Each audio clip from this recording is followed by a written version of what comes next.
જય હિન્દ મિત્રો, સ્વાગત છે એક નવી માહિતી નવા વિડીયોની અંદર। મિત્રો, આજના વિડીયોની અંદર ગુજરાત પોલીસ એટલે કે લોક રક્ષક કોન્સ્ટેબલની ફાઇનલ આન્સર કી બાબતે એક મહત્વની કહી શકાય એવી વિગત આવેલી છે, જે આજના વિડીયોની અંદર કવર કરવાની છે। ત્યારબાદ જોવાનું છે કે ફાઇનલ આન્સર કી આવ્યા બાદ પરિણામ ક્યારે આવી શકે છે, ડોક્યુમેન્ટ વેરિફિકેશન માટેનું લિસ્ટ ક્યારે આવી શકે છે, તેમની અંદર કેટલા ઉમેદવાર મિત્રોનો સમાવેશ થઈ શકે છે। આ તમામ અપડેટ છે તે માત્ર એક જ વિડીયોની અંદર કવર કરવાની છે, માટે ખાસ કરીને વિડીયોને અંત સુધી અવશ્ય જુઓ।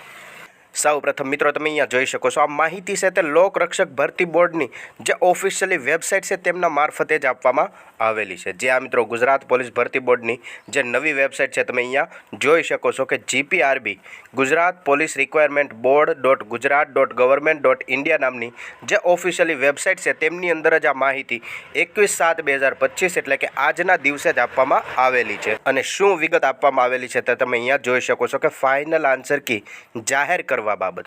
જે હા મિત્રો, લોક રક્ષક કેડરની જાહેર કરેલી પ્રોવિઝનલ આન્સર કી અંગે જે મળેલી વાંધાઓ છે તેમની ચકાસણીની હાલ ચાલુ છે। જે આ મિત્રો, ચકાસણીની કામગીરી હાલ ચાલુ છે। જે પ્રોવિઝનલ આન્સર કી આવેલી હતી, પ્રોવિઝનલ આન્સર કીની અંદર ઘણા ખરા ઉમેદવાર મિત્રોને અંદર કોઈ પ્રશ્નની અંદર અથવા તો કોઈ જવાબની અંદર કંઈક વિસંગતતાઓ લાગતી હોય તો તેમને ધ્યાનમાં રાખીને પ્રૂફ સાથે તે વાંધા અરજીઓ કરી શકતા હતા। તો તે જે મળેલી વાંધા અરજી છે તેમને ધ્યાનમાં રાખીને પ્રોવિઝનલ આન્સર કીની અંદર સુધારા વધારા એટલે કે ચકાસણીની કામગીરી હાલ ચાલુ છે, અને તે પૂર્ણ થયા બાદ ફાઇનલ આન્સર કી જાહેર કરવામાં આવશે। તો તમે અહીંયા જોઈ શકો છો કે ફાઇનલ આન્સર કી જાહેર કરવા માટે લગભગ 1 સપ્તાહ જેટલો સમય લાગશે, જેની તમામ ઉમેદવાર મિત્રોએ ખાસ નોંધ લેવી।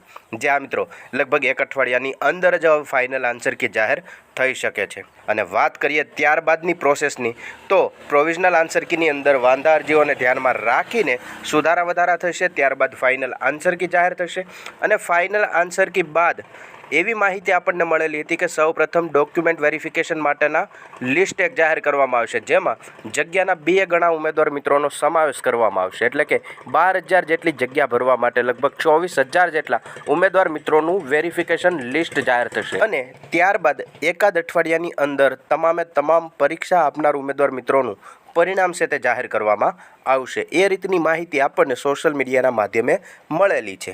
તો હવે જોઈએ કે ફાઇનલ આન્સર કી આવ્યા બાદ સૌથી પહેલાં ડોક્યુમેન્ટ વેરિફિકેશન માટેનું લિસ્ટ આવશે કે પરિણામ આવશે, તે તો હવે જ્યારે જાહેર થાય ત્યારે જ ખબર પડે। તદુપરાંત આવી નવી માહિતી સૌથી પહેલાં તમારા સુધી પહોંચતી રહે માટે ખાસ કરીને વિડીયોને લાઇક કરી ચેનલને સબસ્ક્રાઈબ જરૂરથી કરી લેજો।